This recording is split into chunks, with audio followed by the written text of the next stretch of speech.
به نام خدا. سلام خدمت همه شما عزیزان، امید که صحتمند باشید.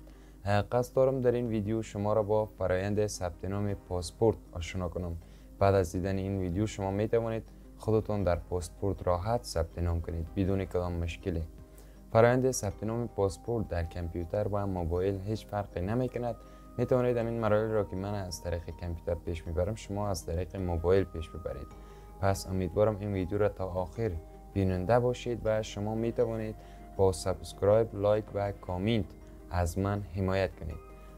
داخل کروم وبسایت پاسپورت نوشته میکنیم، فرم آنلاین پاسپورت هم نوشته کنیم و من لینک شده دیسکریپشن ویدیو هم قرار میتونم و در اسکرین هم قرار میتونم، نامش میتونین از اون طریق بیاین و داخل وبسایت با دو زبان اینجا میتونیم پیش ببریم. یک زبان پشتو است و زبان فارسی. خب من زبان فارسی را انتخاب میکنم و از طریق زبان فارسی میخوام که ثبت نام پیش ببرم. مرحله اول یک راهنمود است برای متقاضیان پاسپورت. کسانی که جدید میخوان پاسپورت بگیرن، هر کسی که وارد سایت میشه باید یعنی راهنمود مکمل بخونه تا در قسمت ثبت نام برش کدام مشکل پیش نیاید. تمام مراحل براتون راهنمایی میکنه. خب درخواست میزنیم، میریم پیش میریم، روی درخواست که کلیک کردیم صفحه دیگری بر ما باز میشه و در اینجا 9 مرحله باید ما پیش بریم. 9 مرحله باید پیش بریم و پاسپورت ما باید ثبت نامش تمام میشه. در قسمت اول معلومات شخصی است که باید ما معلومات شخصی خود وارد کنیم. در قسمت عنوان انتخاب میکنیم، آقا یا خانم، و نوع درخواست هم پاسپورت جدید انتخاب میکنیم و تخلص خود در این بخش تخلص خود می نویسیم و فارسی من تخلص خودم می نویسم. تخلص من افغان و در قسمت نام من نام خود وارد می کنم. در قسمت نام من وارد می کنم محمد کریم و در قسمت نام پدر عبدالودود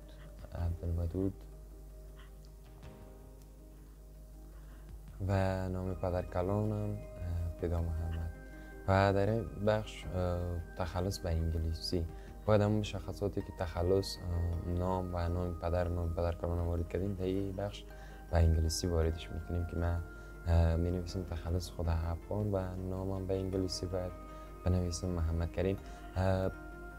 اینجا که شما بسیار با دقت پیش برین چون من یک مرحله امتحانی است و از من اگر پیش من کدام جایش اشتباه شد مشکلی نیست، ولی فرم باید شما طبق تذکره خود خانه کنیم که کدام مشکلی در قسمت نام و تخلص و اسپل نامتان نیاید. خب این مرحله را پیش میریم و نام پدر کلانم به انگلیسی وارد میکنیم، پیدا محمد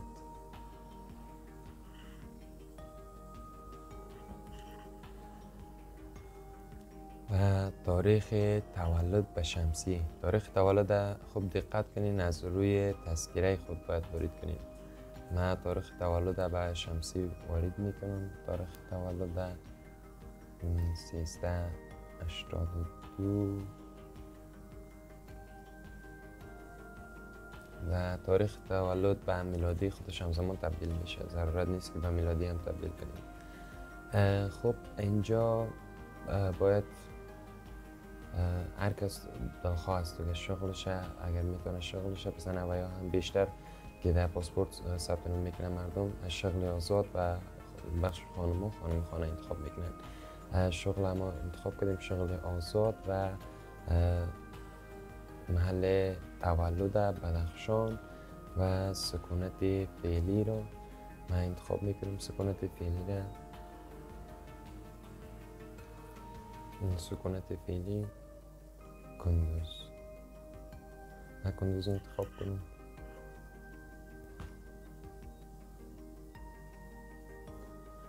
و حالت مدنی مجرد. نوع سند هویت باید اینجا وارد کنیم. تذکره از کارت تولد است و تذکره الکترونیکی و نمبر تذکره الکترونیکی را نمبر تذکره الکترونیکی را باید اینجا دقیق به شکل درست و دقیق باید وارد کنیم و جنسیت مرد انتخاب میکنیم و رنگ مویا را باید دقت خودتان بدانین و اینجا در ثبت نام وارد کنین. رنگ چشمم خرمایی و قد به سانتی متر باید قدتان هم اندازه داشته باشین به سانتی متر و اینجا وارد میکنین. من قد وارد میکنم 1.75 و در این قسمت حروف و اعداد اینمی حروف و اعداد باید بنویسیم در پایان. قسمت پایانی به اون شکلی که در بالا هست باید بنویسیم و مرحله بعدی میریم و این مرحله را که تکمیل کردیم در پایان روی ثبت کلیک میکنیم که معلومات ما ثبت کرده، معلومات موفقانه ثبت کردید. معلومات ما ثبت کردید و مرحله بعدی میرویم. روی مرحله بعدی کلیک میکنیم و میریم به صفحه بعدی که در این قسمت مشخصات ما را آورده و عکس و امضا از ما خواسته. خب عکس خدا وارد میکنیم. ما سایزش هم باید برابر کنیم با ما.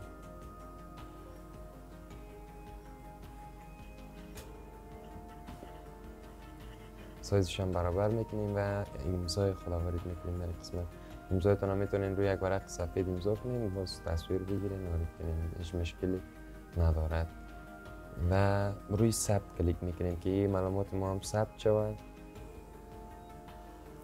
منتظر میباشیم.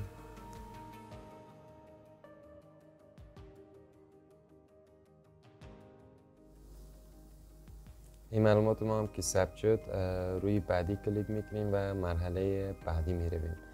در مرحله بعدی آدرس برای دریافت پاسپورت است. یک آدرس باید ما دقیق آدرس بزنیم که به خاطر دریافت پاسپورت.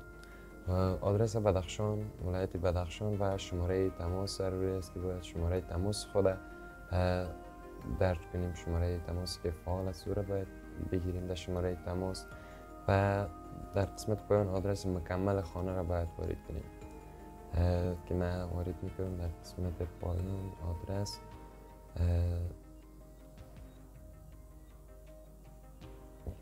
شهر فیض‌آباد. شهر فیض‌آباد ما چون قبول میکنه یعنی روی ثبت کلیک میکنیم.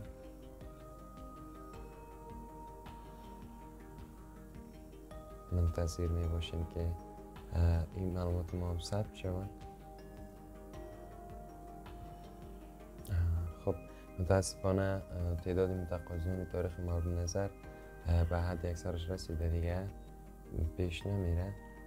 شاید از ولایت بدخشان باشه و ولایت ما تبدیل میکنیم یک بار دیگه یکم ولایت دیگر برای دریافت پاسپورت انتخاب میکنیم که ببینیم چه رقم از کار میکنه یا نه. باز در قسمت تبدیلیش میتونیم که پس دوباره به ولایت بدخشان تبدیل کنیم یا هم به یکم ولایت دیگه تبدیل کنیم. خب من فعلا کندوز انتخاب میکنم و آدرس مکمل خانه را وارد میکنیم در قسمت پایانی و این مرحله هم که خلاص شد روی ثبت کلیک میکنیم که ببینیم کندوز چی میگه.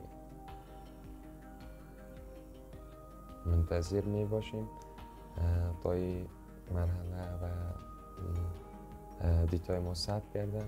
معلومات موفقانه ثبت کردید و معلومات ما ثبت کردید و روی بعدی کلیک میکنیم. معلومات شرکت خاص از ما، اگر پاسپورت ما پاسپورت تجارتی است و شرکت داریم اینجا پیش میریم، اگر نداریم روی بعدی کلیک میکنیم و تحصیلات خاص است از پیش ما، تحصیلاتتان، میزان تحصیلاتتان و روی بعدی کلیک میکنیم چون ما شغل آزاد انتخاب کردیم و دیگه ضرور نیست که اینجا بسازیم.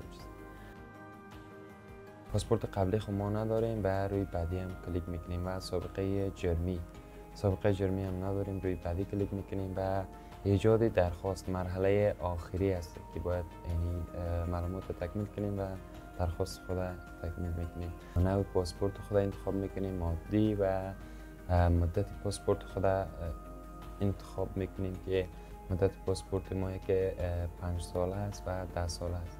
ما 10 ساله را انتخاب میکنیم و کاتگوری پرداخت هم بزرگسال بالای 14 سال اگر باشیم بالای 14 سال انتخاب میکنیم و خیلی باشیم خورد و نوع جریمه ندارد و نوع درخواست ما هم عادی است و قیمت قابل پرداخت هم توسط سیستم تعیین میشه که 10,000 افغانی است. و این مرحله هم که تکمیل کردیم ثبت میکنیم. این مرحله که ثبت شد و مرحله آخری است دیگه. مرحله آخری ما است و معلومات موافقانه ثبت گردید، تمام معلومات ما. و در قسمت چاپ فرم است، اما یک فرمه برای همین معلوماتی که ما وارد کردیم یک فرمه برای ما چاپ میکنه که در فرمه تمام مشخصات ما ذکر است. تمام مشخصات ما را نوشته کرده، جور کرده و این فرمه را دانلود میکنیم و در مرحله آخر تایید و ارسال میزنیم. روی تایید و ارسال که کلیک کردیم این مرحله هم به اتمام میرسه و ما کدام مشکلی نداره فرم ما.